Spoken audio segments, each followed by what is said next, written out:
So, let's continue reading. In 1847, the Indian soldiers underneath indirect rule of the British East India Company rebelled, the Sepoy Rebellion, causing the British royalty, Queen Victoria, to set up a direct form of rule in India called the Raj. This led to the spread of European technology, such as railroads, to the region. As shown in Document 1, railway travel in India was discriminatory in its treatment of Indians regardless of their social status or caste.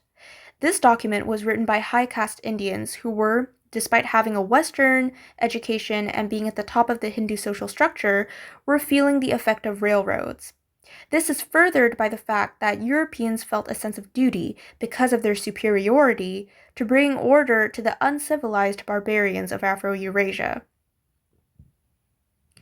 So, right away, the student references the Sepoy Rebellion, which was a rebellion against Imperial Britain and its complete colonization and control over Indians, leading the British to determine that it was sort of reasonable for Indians to vote and have the right to vote.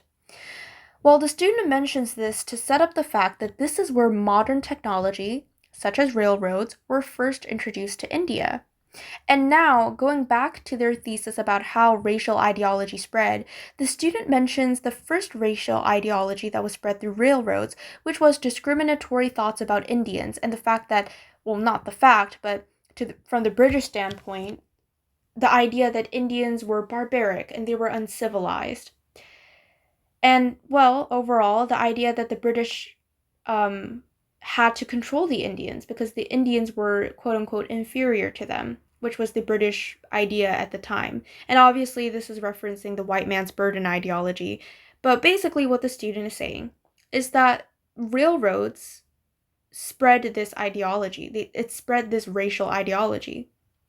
Now, going back to their thesis about how racial ideology spread, the student mentions that the first racial ideology that was spread through railroads, which again was discriminatory thoughts about Indians, and the idea that the British, or idea of the British that the Indians were inferior to them, this really explicitly, just outrightly connects right back to their main claim.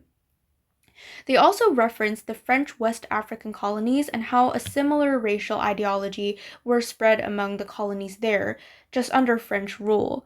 As the student says, as stated in Document 6, written by the French governor of French colonized West Africa, likely to promote railroads in Africa into the central region to connect European spheres of influence. So that's the important part, to connect European spheres of influence, which were claimed at 1884 Berlin Conference. That's unnecessary. You don't necessarily need to write that.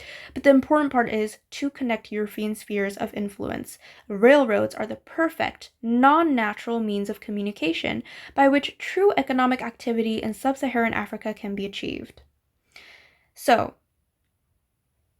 let's just recap. So again, like I mentioned, the student has already referenced two historical events to really prove their point about how racial ideology spread. But let's also take a look at some of the annotations that I've made. So first of all, they reference Document 1. This is one evidence. There's two more at the very least to be used. And of course, like I said, they're mentioning the white man's burden ideology. This is something that you'll learn about